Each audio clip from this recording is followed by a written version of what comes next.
محترم سامعین، السلام علیکم ورحمۃ اللہ تعالی وبرکاتہ۔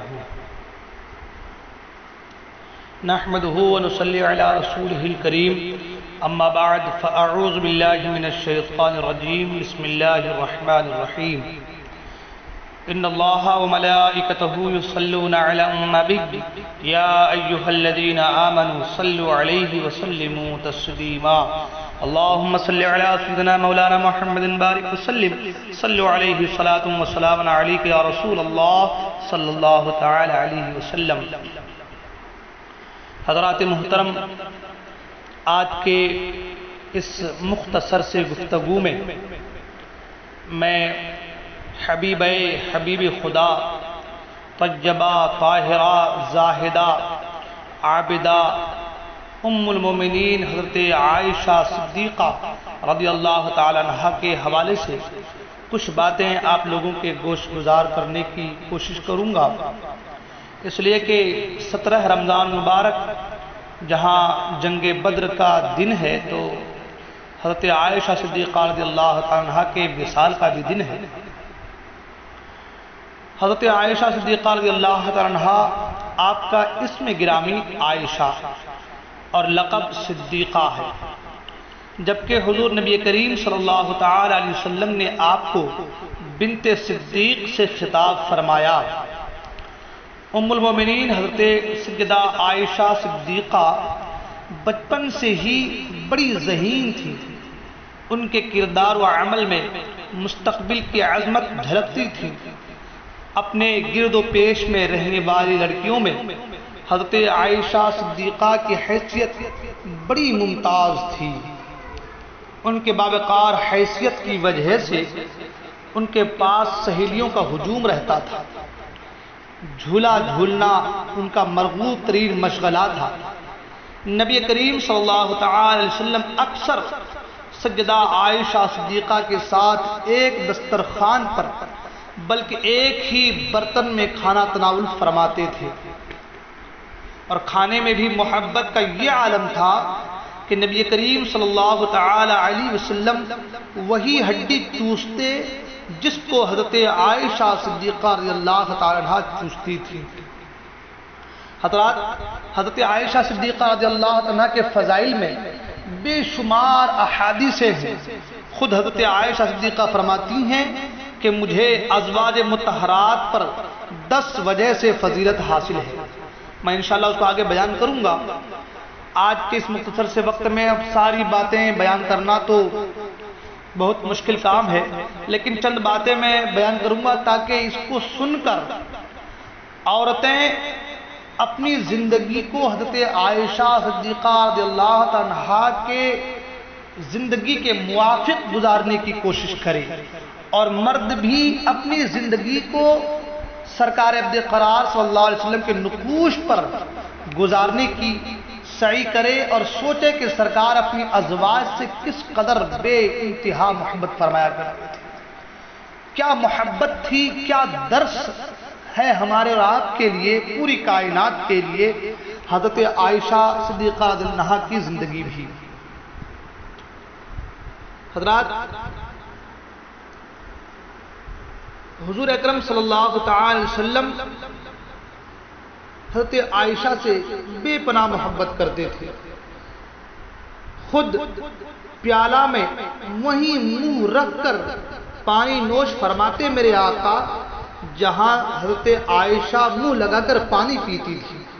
کتنی بڑی بات ہے، اللہ اکبر۔ گھر میں اگرچہ خادمہ موجود تھی، لیکن حضرت سیدنا عائشہ صدیقہ رضی اللہ عنہا نبی کریم صلی اللہ علیہ وسلم کا کام خود ہی اپنے ہاتھ سے انجام دیتی تھی۔ آٹا خود پیستی تھی، خود ہی گوندتی تھی، خود کھانا پکاتی تھی، وضو کے لیے پانی خود لا کر دیتی تھی۔ یعنی کہ یہ سب آج کے عورتوں کے سبق ہے، ہماری ماں بہنوں کے سبق ہے کہ آج آٹا چکی سے پیس کر آتا ہے، سارا سامان گھر سے آتا ہے، مسالہ پیسنے کے لیے مکسر وغیرہ مشین وغیرہ کا انتظام سارا کچھ ہے، پانی بھرنے کی ضرورت نہیں ہے کہ بس نل میں پانی آ رہا ہے پانی بھر لو، اتنی ساری سہولتیں ہیں، مگر اس کے باوجود اپنے شوہر کے حکم پر عمل کرنے کے بجائے شوہروں کے ساتھ جھگڑا وغیرہ آج ہماری عورتوں کا دستور اور شیوا بن گیا ہے۔ مگر حضرت عائشہ صدیقہ رضی اللہ تعالیٰ عنہ سارا کام خود ہی انجام دیتی تھی، وضو کے لیے پانی خود لا کر دیتی تھی، نبی پاک صلی اللہ علیہ وسلم کے سر مبارک میں کنگھا کرتی تھی، نبی کریم صلی اللہ علیہ وسلم کے کپڑے خود اپنے ہاتھ سے دھوتی تھی، سوتے وقت مسواک اور پانی سراہنے رکھتی تھی، گھر میں کوئی مہمان آتا تو اس کی خدمت بجا لاتی تھی۔ حضرت عائشہ صدیقہ رضی اللہ تعالیٰ عنہ نبی کریم صلی اللہ علیہ وسلم کے ساتھ رات کو اٹھ کر نماز ادا کرتی۔ صدیقی گھرانے کے پاکیزہ ماحول اور نبی کریم صلی اللہ علیہ وسلم کی رفاقت و معیت نے حضرت عائشہ صدیقہ رضی اللہ تعالیٰ عنہ میں ان گنت اوصاف حمیدہ پیدا کر دیے تھے۔ حضرت عائشہ صدیقہ بے پناہ قوت حافظہ اور اجتہاد و انبساط کی صلاحیت سے بہربر تھی۔ حضرت عائشہ صدیقہ کا شمار محدثین کے طبقے اول میں ہوتا ہے۔ آپ سے 2210 احادیث مروی ہیں۔ اللہ اکبر، 2210 احادیث مروی ہیں۔ بعض کا قول ہے کہ احکام شرعیہ کا 1/4 حصہ حضرت عائشہ صدیقہ رضی اللہ تعالیٰ عنہ سے منقول ہے۔ حضرت عروہ بن زبیر رضی اللہ تعالیٰ عنہ کا قول ہے کہ قرآن مجید، حدیث پاک، فقہ، تاریخ اور علم التصاب میں حضرت عائشہ صدیقہ سے بڑھ کر کسی کو نہیں دیکھا۔ حضرت عائشہ صدیقہ سے بڑھ کر کسی کو نہیں دیکھا۔ حضرت احنف بن قیس اور موسیٰ ابن طلحہ رضی اللہ عنہم کا قول ہے کہ حضرت عائشہ صدیقہ سے بڑھ کر کسی کو فصیح نہیں دیکھا۔ حضرت عائشہ صدیقہ رضی اللہ عنہ کا پوری امت پر اور خصوصاً مسلمان خواتین پر بہت بڑا احسان ہے کہ انہوں نے حضور اکرم صلی اللہ علیہ وسلم کی تعلیمات اور ہدایات اور ارشادات کو صحیح صورت میں امت کے سامنے پیش کیا، اور سینکڑوں مسائل جن میں طرح طرح کے شکوک و شبہات پیدا ہوتے تھے ان کی تشریح و توضیح فرما کر صرف کر دیا۔ ان کی علمی و دینی خدمات کو سامنے رکھا جائے تو بلا شبہ عورتوں میں کوئی بھی ان کے ہم پایا و ہم مرتبہ نظر نہیں آتی۔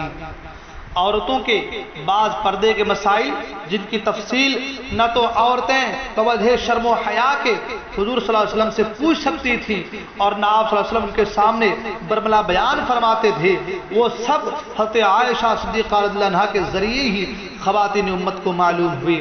حضرت عائشہ صدیقہ رضی اللہ عنہا کی فضیلت کی سب سے بڑی دلیل یہ ہے کہ جب منافقین نے ان کی عزت و آبرو پر ناپاک حملہ کیا اور ان پر تہمت لگائی تو خود اللہ تعالیٰ نے ان کی پاک دامنی کی شہادت دی اور تہمت لگانے والوں کو دنیا و آخرت میں ملعون قرار دے کر ان کو دردناک عذاب کی وعید سنائی۔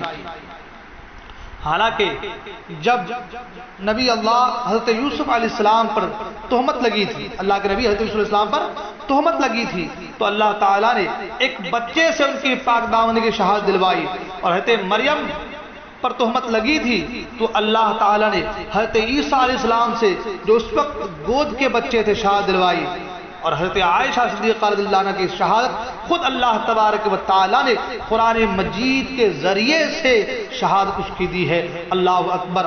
حضرت عائشہ صدیقہ فرماتی ہیں مجھے ازواج مطہرات پر 10 وجہ سے فضیلت حاصل ہے، 10 وجہ سے فضیلت حاصل ہے۔ کون کون سی 10 وجہ سے؟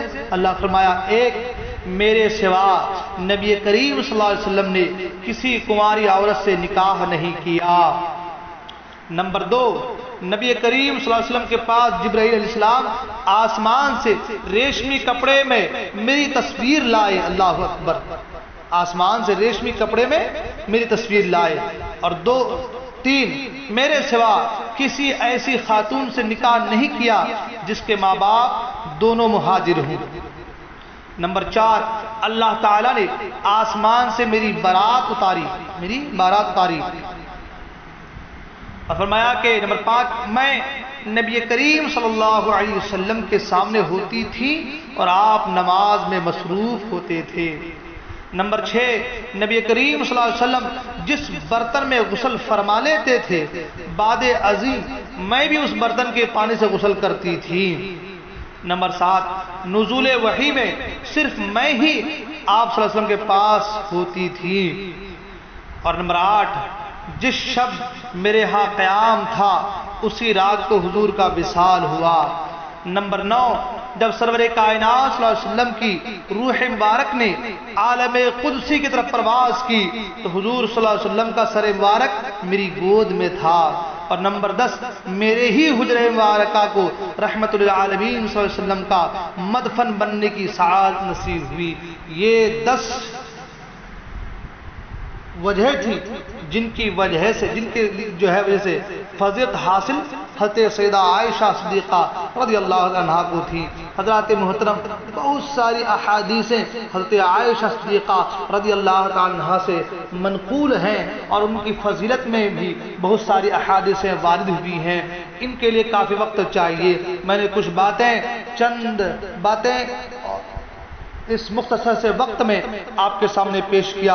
اللہ تبارک و تعالیٰ کی بارگاہ میں دعا ہے کہ اللہ تبارک و تعالیٰ ہم تمام کو کہنے سننے سے زیادہ عمل کرنے کی توفیق عطا فرمائے۔ اللہ تبارک و تعالیٰ ہم تمام کو دارین کی سعادتوں سے مالا مال فرمائے۔ رمضان کریم کے اس مقدس مہینے کے فیضان سے مالا مال فرمائے اور ہماری ماں بہنوں کو حضرت عائشہ صدیقہ رضی اللہ عنہا کے اسوے پر، ان کے نقش قدم پر چلنے کی توفیق عطا فرمائے۔ السلام علیکم ورحمۃ اللہ وبرکاتہ۔